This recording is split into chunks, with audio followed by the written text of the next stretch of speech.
अब चला जाए आज के मार्केट बिग वॉइसेस की तरफ। कंप्लीट सर्कल कैपिटल के मैनेजिंग पार्टनर और सीआईओ गुरमीत चड्ढा साहब जुड़ते हुए। गुरमीत जी, गुड मॉर्निंग। ये कंप्लीट सर्कल कैपिटल सीसीसी, ये फाउंडर्स का कोई सी से प्रेम था या इत्तेफाक था? नहीं, एक कंप्लीट सर्कल बनाना था क्योंकि सारे एक वन स्टॉप सॉल्यूशन देना है इन्वेस्टर्स को। अदरवाइज सीसी से कुछ नहीं है। सरनेम जरूर मेरा चड्ढा है, बाकी उसका सीसीसी से कोई नहीं। हाँ, ये कनेक्शन तो ड्रॉ नहीं करा मैंने। गुरमीत, पहले तो जेनरिक मार्केट्स को लेकर कैसा मूड, क्या माहौल, कितना कंफर्ट? अब वो बहुत अलग अलग डिफरेंट नॉइजेस होती हैं, वैल्यूएशन स्ट्रेच्ड हैं, कुछ पॉकेट में स्ट्रेच्ड हैं, नहीं ठीक ठाक है। आप लोग को बाजार इस समय कैसा लग रहा है? हमारा व्यू हमेशा से थोड़ा बाजार को लेके न्यूट्रल है। बाजार में एक नैरेटिव बना हुआ है पिछले 3-6 महीने से कि बाजार बहुत महंगा है, बहुत ज्यादा फ्रॉड है और एक जनरलाइज करने की टेंडेंसी है। मुझे लगता है हम कई बार कैरिड अवे हो जाते हैं, सिर्फ एब्सोल्यूट लेवल्स को देखते हैं और वैल्यूएशन मैट्रिक्स को इग्नोर कर देते हैं। तो हमें लगता है कि बाजार, हाँ, कुछ पॉकेट्स में बाजार में फ्रॉड है और कुछ पॉकेट्स में बाजार रीजनेबल है। तो हमारा मानना है कि बाजार फेयर प्लस जोन में है और जो मैक्रो सेटअप है थोड़ा सा बेटर हुआ है पिछले कुछ दिनों में। आप देखिए ब्रेंट क्रूड $76 आ गया है, जो कि इन्फ्लेशन के लिए हमारा current account deficit already all time low है, बहुत अच्छा है। डॉलर इंडेक्स 103 104 से लगभग 101 आ गया है।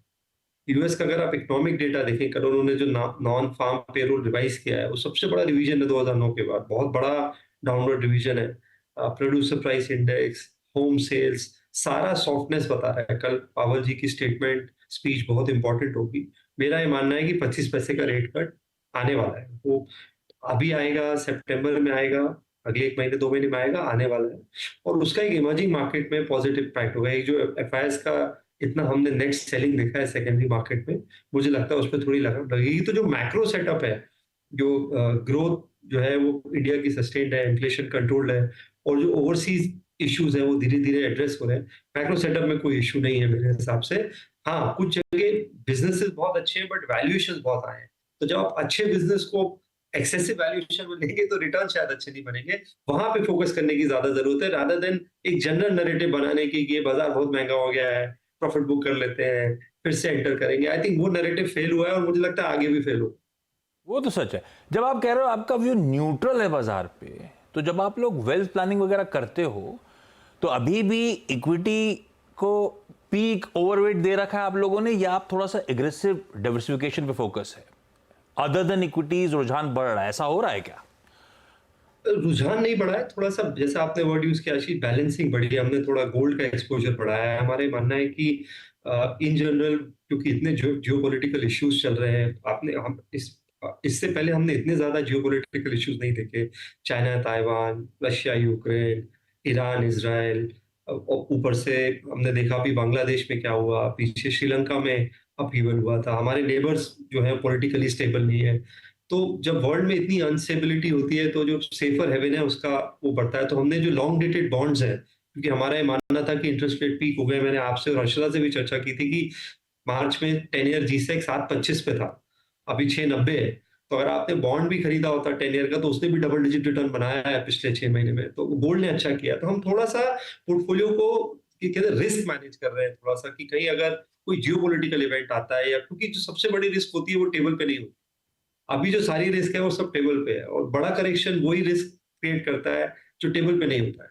उसके लिए हमने थोड़ा सा डाइवर्सिफिकेशन किया है, जिसमें हमने बॉन्ड्स लिया है, थोड़ा गोल्ड लिया है, म्यूचुअल फंड साइट्स में हम थोड़े से मल्टी एसेट फंड्स कर रहे हैं। बट हम इक्विटी को लेके बेरिश नहीं है। हम शायद हमने थोड़ा सा रोटेशन जरूर किया है स्मॉल मिड कैप्स में, थोड़ा सा लार्ज कैप की तरफ, थोड़ा सा प्रॉफिट बुकिंग जरूर किया है डिफेंस नेम्स में जहाँ बहुत पैसा बना है। बट हम बेरिश नहीं है इक्विटी को लेकर। अब क्योंकि आप गोल्ड को लेकर बुलिश हैं, ये कैसे ट्रांसलेट करेगा इक्विटी साइड पर, ये टाइटन, कल्याण ज्वेलर्स, सेंको वाली स्टोरी में? क्योंकि कल हम मनीषा से भी बात कर रहे थे और उन्होंने साफ कहा है कि देखिए कि दिवाली तक के जो $2500 के भाव है वो यहाँ से काफ़ी कई गुना बढ़ने की आशंका बनती दिखाई दे रही है।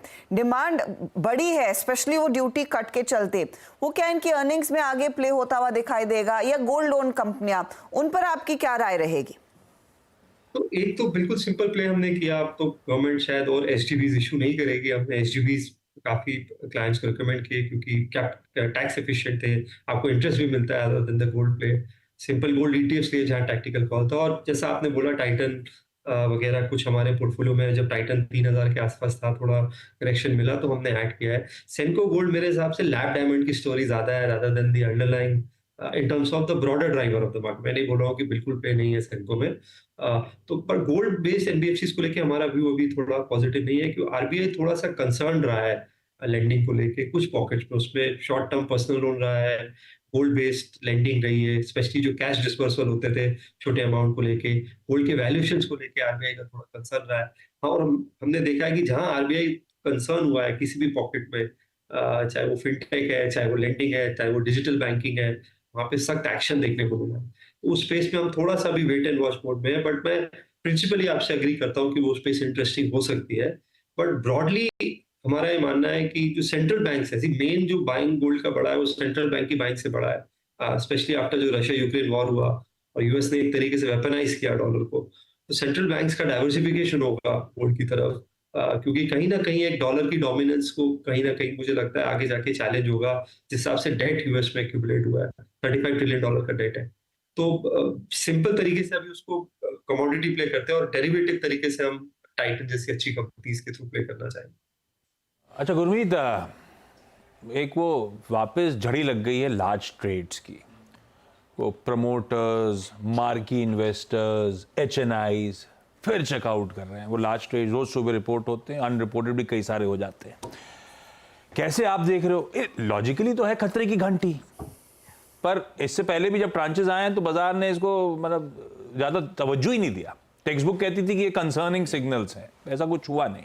आप कैसे रीड कर रहे हो? फिर से जो झड़ी लग गई है इसको देखते हुए। दूसरा, जब आपकी टीम जाती होंगी एचएनआई से चेक वेक कलेक्ट करने, तो उसी जोर शोर से पैसा दे रहे हैं आप लोगों को, या थोड़ा सा बोल रहे हैं रुक जाओ, बाजार बहुत भारी हो गया, थोड़ा रुक जाते हैं, ऐसा हो रहा है? एक्चुअली उल्टा इस बार इन्वेस्टर्स को थोड़ा बोलना पड़ रहा है कि आराम से करते हैं, क्योंकि थोड़ा फोमो का इम्पैक्ट है। क्योंकि हमारा 80% जॉब बिहेवियर मैनेजमेंट है, मार्केट पे तो कम कंट्रोल होता है। और जब जब ग्रीड बढ़ता है मार्केट में, तब शायद आपका रोल ज्यादा बढ़ जाता है, और आपकी फिड्यूशियरी रिस्पॉन्सिबिलिटी है ये कि एक्सपेक्टेशंस जो है रिटर्न्स की वो ठीक तरीके से सेट हो और अनरीजनेबल ना हो। लोगों को लगने लगा है कि शायद 30-40% रिटर्न नया नॉर्मल है, जो कि सही नहीं है। मेरे हिसाब से ज्यादा बड़ा रिस्क है बाकी कोई और रिस्क के अलावा। बट एक जो हमको फ्लोज जो देखने को मिल रहे हैं वो बहुत स्ट्रांग है। जो अफ्लुएंट सेगमेंट है, जिसे हम रिटेल अफ्लुएंट सेगमेंट बोलते हैं, जहाँ जो फर्स्ट टाइम जॉब अर्नर्स हैं, जिनका जॉब लगा है, या जो मिड मैनेजमेंट में है, उनका जो फ्लेवर बढ़ रहा है इक्विटी की तरफ, वो मुझे लगता है एक बहुत बड़ा ड्राइवर है, जो बहुत बड़ा अंडर करंट है, किसी ने उसको ठीक से रीड नहीं किया है।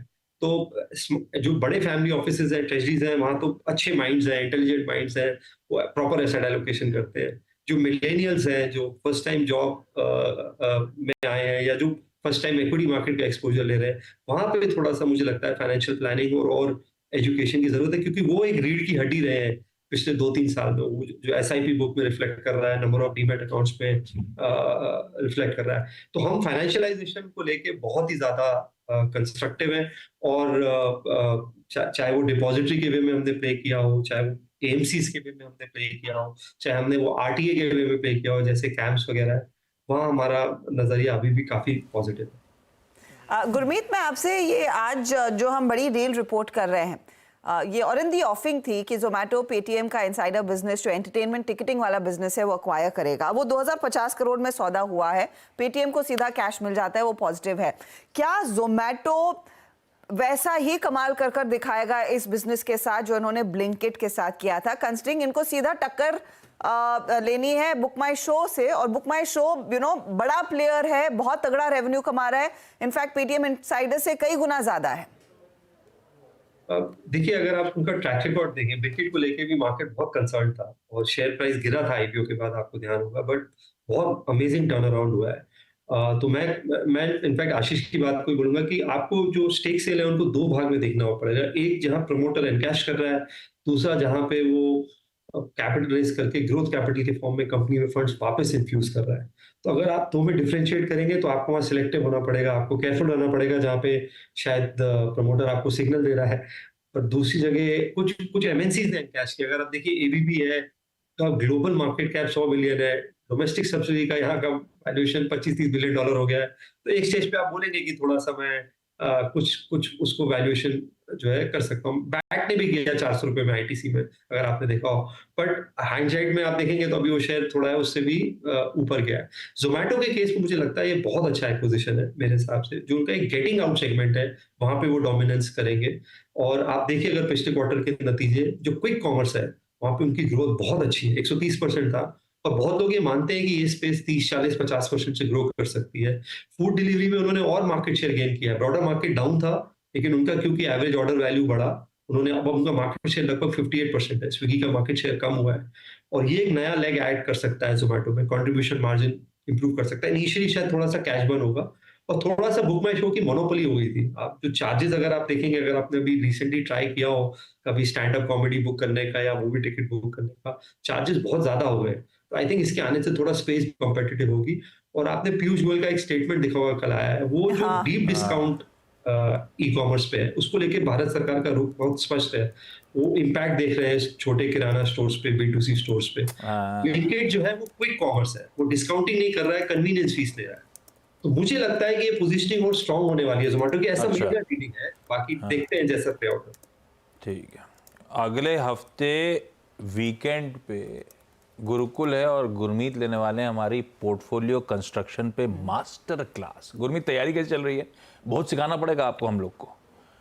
नहीं, हम रोज सीखते हैं आशीष जी, हम आपस में रोज सीखते हैं। हम नई कंपनीज को लेके सीख रहे हैं। आप देखिए नजरिया बदल गया है न्यू एज कंपनीज को लेके। पहले हम इनको बहुत अलग तरीके से देखते थे 2 साल पहले। और बाजार बहुत बड़ा लेवलर है, ठीक है। बाजार में पहले सब बोलते थे पीएसयूज में पैसा नहीं बनेगा, डिफेंस में पैसा नहीं बनेगा, कैपिटल इंटेंसिव बिजनेस को अवॉइड करिए, टेलीकॉम को छोड़िए। देखिए पूरा नजरिया बदल गया, बाजार आपको सिखाता है।